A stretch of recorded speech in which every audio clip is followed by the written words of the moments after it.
Salut, c'est Pierre-Ange. On se retrouve aujourd'hui dans une nouvelle vidéo où je vais vous présenter les 5 erreurs qui sont faites par la majorité des sociétés dans le BTP sur Google et sur Meta Ads et qui leur font perdre des milliers d'euros chaque mois. Je vous invite vraiment à rester jusqu'à la fin de la vidéo car la dernière erreur est vraiment l'erreur la plus grave et pourtant, il y a beaucoup trop de personnes qui la font encore. Ces erreurs-là vont vraiment s'appliquer que vous faites de la publicité sur Google et sur Meta, que vous soyez couvreur, charpentier, que vous faites de l'installation de menuiserie, installation de panneaux solaires, isolation. Et même si vous n'êtes pas dans le secteur du bâtiment, d'ailleurs, c'est aussi des erreurs qui peuvent vous concerner. La bonne nouvelle, c'est que c'est assez facile de les rectifier et on va aborder ça tout de suite. La première erreur, c'est de faire des publicités qui vont rediriger sur des pages génériques ou qui ne correspondent pas exactement à ce qui est indiqué dans l'annonce. Je vous prends un exemple. Imaginez que vous êtes une société de menuiserie qui fabrique et installe des menuiseries. Vous décidez de promouvoir les Velux. Voilà, vous avez un objectif de vendre un certain nombre de Velux, donc de fenêtres de toit. Vous faites du coup des campagnes sur Meta qui mettent en avant du coup vos installations de Velux. Mais quand les personnes cliquent sur ces annonces, elles sont redirigées sur la page catégorie fenêtre de votre site web et c'est à elles ensuite de devoir cliquer sur la page Velux pour découvrir toutes les informations à propos de cette offre-là. La pire chose, c'est de rediriger carrément sur la page d'accueil de votre site et du coup, la personne est entre guillemets totalement perdue et c'est elle qui doit ensuite manuellement aller sur la page qui l'intéresse. Donc, c'est extrêmement important de rediriger sur les pages produits et les pages des offres concernées quand vous faites des publicités. Ça paraît évident, mais pourtant, vous êtes beaucoup à faire de la publicité, que ce soit sur Google et sur Meta, et à juste rediriger bêtement sur la page d'accueil. Je pense que vous le savez même mieux que moi, les prospects sont des flemmards et en fait, ils ne vont pas forcément prendre le temps de devoir trouver par eux-mêmes les informations. Donc, il faut vraiment retirer un maximum de friction pour faire en sorte que le parcours du coup d'achat soit le plus simple possible et que la personne puisse rapidement comprendre de quoi il s'agit au niveau de votre offre et décider ou non de prendre contact avec votre société. La seconde erreur, c'est de ne pas mettre en avant votre preuve sociale. Alors, la preuve sociale, c'est ce qui va montrer que vous êtes une vraie société avec un historique et qui fait du travail de qualité. Absolument tous les clients aujourd'hui, en 2025, consultent les avis avant de prendre la décision de vous contacter. Vous devez absolument du coup mettre en avant ces avis clients sur votre site web, mais également dans vos annonces. Il ne faut pas juste s'arrêter aux avis sur Google. Et d'ailleurs, je tiens à vous signaler, même quand ça vient du bouche à oreille, hein, c'est très important parce qu'aujourd'hui, quelqu'un qui va vous contacter parce que c'est son beau-frère qui a travaillé avec vous, il y a 90% de chances que la personne cherche d'abord la société sur Google pour voir les réalisations, pour voir les avis clients, avant de décider ensuite de vous contacter. Donc, c'est vraiment tous les avis qu'on peut avoir, déjà, comme je vous ai dit, sur Google, qu'on peut aussi remonter sur votre site web. Recommandation, faites des témoignages vidéo quand c'est possible ou vous faites des interviews de clients satisfaits. Ça, c'est vraiment très, très puissant. On l'utilise beaucoup, nous, chez Remarketing, quand on crée les landing pages et les sites web de nos clients.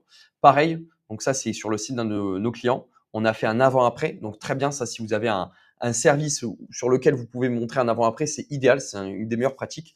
Donc, montrer vraiment l'efficacité de votre travail à travers quelques photos, comme ici. L'erreur numéro 3, c'est de diffuser sur des mots-clés qui ne sont pas pertinents sur Google Ads. C'est-à-dire que vous allez dépenser du budget publicitaire pour apparaître sur le nom de vos concurrents ou sur le nom d'offres qui peuvent être similaires mais qui sont quand même très différentes de la vôtre. Vérifiez régulièrement les termes de recherche sur Google Ads. Je vais vous montrer juste après comment faire ça. Excluez les termes de recherche qui ne sont pas corrélés à votre offre pour éviter d'attirer des personnes qui cherchent autre chose et qui en fait vont déclencher la diffusion de vos annonces et qui parfois vont cliquer sur vos annonces, donc vous faire dépenser du budget inutilement.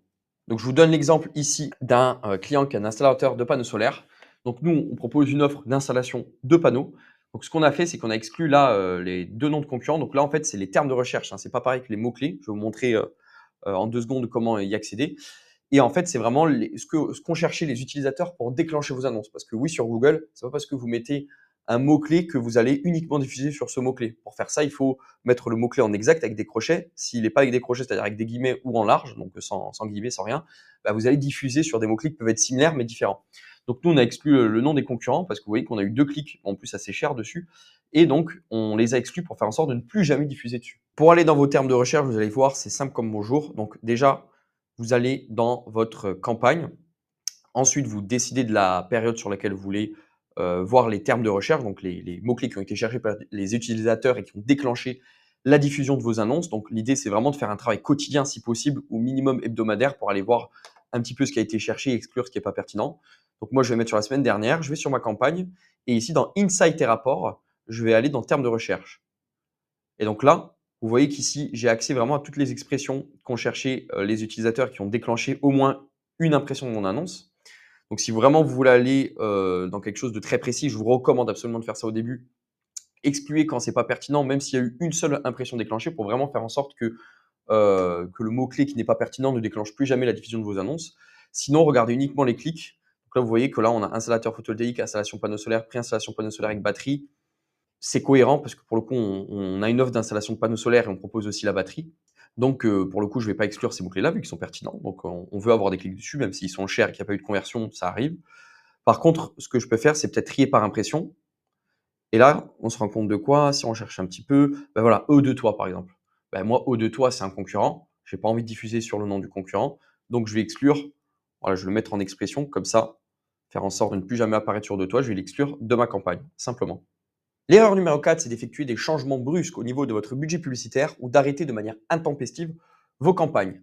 En effet, Google et Meta vont favoriser les annonceurs qui dépensent du budget publicitaire de manière régulière et donc vont disqualifier ceux qui mettent en pause et relancent leur campagne trop souvent. C'est-à-dire que très clairement, vous allez payer plus cher vos clics, plus cher vos impressions. De même pour la gestion de votre budget publicitaire, si vous faites de trop gros changements sur le montant de votre budget publicitaire, ça va secouer entre guillemets les algorithmes publicitaires. Donc vous allez vraiment avoir un arrêt temporaire de vos performances, le temps que du coup l'algorithme se recalibre avec le nouveau budget que vous lui avez donné. Donc moi, ma recommandation, elle est simple, c'est de tenir votre budget quotidien sur une période de 30 à 60 jours minimum.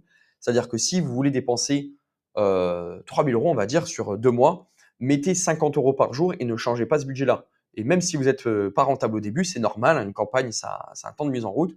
Restez vraiment sur ce budget de 50 euros. Ne mettez pas en pause vos campagnes ou ne baissez pas d'un coup vos campagnes. Et de même, si vous commencez à avoir 2-3 prospects, ne doublez pas le budget du jour au lendemain. La technique, c'est d'ajuster par palier de 10 à 15% maximum si nécessaire. C'est-à-dire que si vous avez une campagne qui performe bien, vous commencez à avoir une vingtaine, une trentaine de conversions.